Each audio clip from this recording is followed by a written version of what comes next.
আসসালামু আলাইকুম। কেমন আছেন বন্ধুরা? নিশ্চয়ই ভালো আছে। আমি আপনাদের আজকে ডালের বড়া বানাবো, খুব সহজ। আমি যেভাবে বানাই দেখাচ্ছি। এখানে নিয়েছি ধনেপাতা, দেখতে পাচ্ছেন বন্ধুরা। এখানে লবণ, এখানে কাঁচামরিচ, পেঁয়াজ, এখানে ধনেপাতা, ধনিয়া, জিরার গুঁড়া সামান্য পরিমাণ, আর এখানে হলুদ আর মরিচের গুঁড়া আধা চা চামচ করে নিয়েছি। এখন সবগুলো একসাথে মাখাবো, মাখিয়ে বড়া বানিয়ে ফেলবো।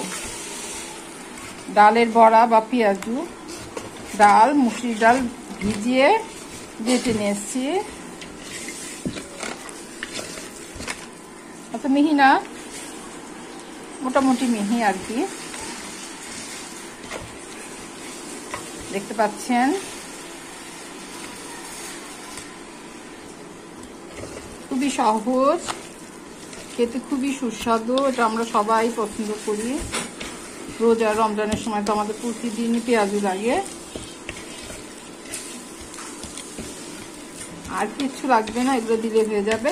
আর যারা পছন্দ, আর আদা রসুন অল্প একটু দিয়ে দিবেন, তাহলে সুন্দর ঘ্রাণ আসে। গরম মশলার গুঁড়া যারা পছন্দ করেন। আমি আজকে এভাবেই বানাচ্ছি, দেখতে পাচ্ছেন বন্ধুরা। এখন আমি ছেড়ে দিব সাইজ করে করে ভাজার জন্য, দেখতে পাচ্ছেন।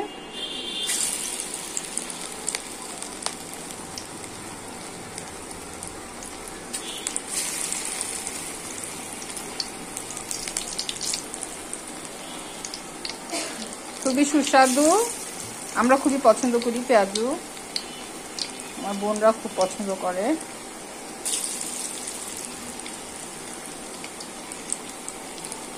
মুড়ি দিয়ে, ভাত দিয়ে, পোলাও দিয়ে, সব কিছু দিয়েই খাওয়া যায় এই পেঁয়াজু।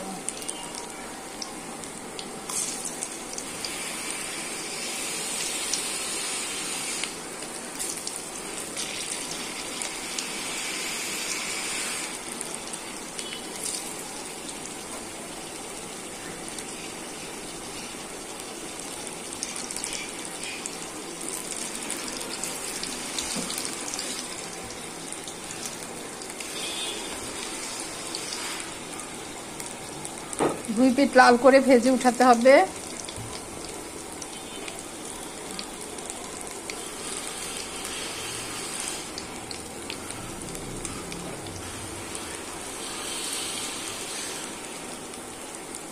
দেখতে পেলেন তো কত সহজেই পেঁয়াজ বানানো যায়।